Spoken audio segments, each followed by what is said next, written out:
Welcome sa day in my life as a stay-at-home mom na asa lang sa asawa. End na nga ng aking working mom era at dito na naman tayo sa pagiging stay-at-home mom era. Hala siya, non-resign pa. Kaya for today's video, tara samahan niyo ako sa aking panibagong araw na andito lang sa bahay the whole day. O diba araw-araw na kami magkasabay magkape ng Disawa at hindi na lang Sunday. At bago nga pala kami umuwi kanina ay dumaan naman muna kami sa may palengke para bibili ng konting pang-stock namin dito sa bahay.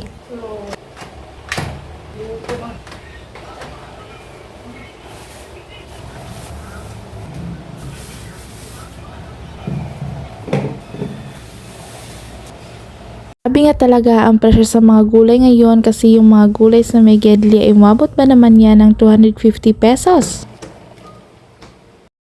Kahit ako sa presyo ng gulay na binili ko ay hindi din ako makapaniwala. Ang binili ko lang naman ay isang ampalaya, 2 pipino, bagyo beans at ng kalamansi tapos 4 na piraso na sibuyas. Tapos 254 pesos na yun lahat at tawad na daw yung 4 pesos para 250 na lang. Ay nako, parang ayoko na talagang magulay. Charot. Well anyways, ang lulutuin ko pala ngayon ay isang sardinas na may itlog.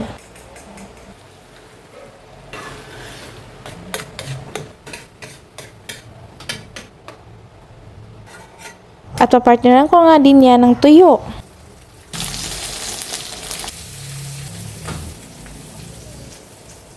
Mag-11 na ito at nakaramdam ng gutom ang mga taong ito kaya ito nga kakain na. At ayan, nasensa naman ang pusa namin nakakain na kami kaya ayan, nauna pa siya kaysa sa akin.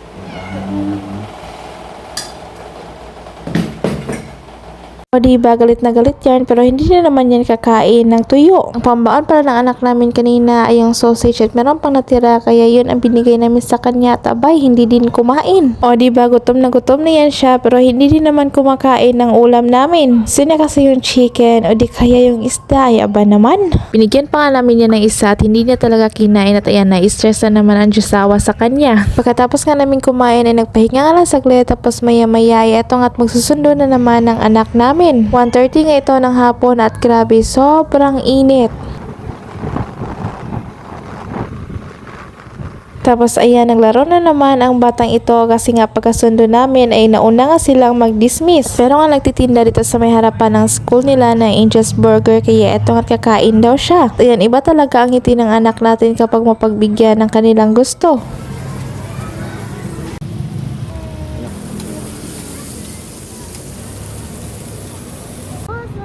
And fast forward kinagabihan nga para naman sa uulamin namin ay eto nga tagprito nga lang ako ng isda. Mas lalong sasarap nga itong pritong isda natin kapag meron tayong sausawan. Kahit mahal na nga ang sibuyas ngayon, abay syempre hindi pwedeng wala ito. Nakaalis na pala ang Diyosawa kanina at kami na nga lang dalawa ng anak namin ang kakain ng dinner. At abay syempre hindi mo ko patalo ang pusa dyan sa may Gedli. At ito lang naman ang ilang kaganapan namin ngayong araw. Bye!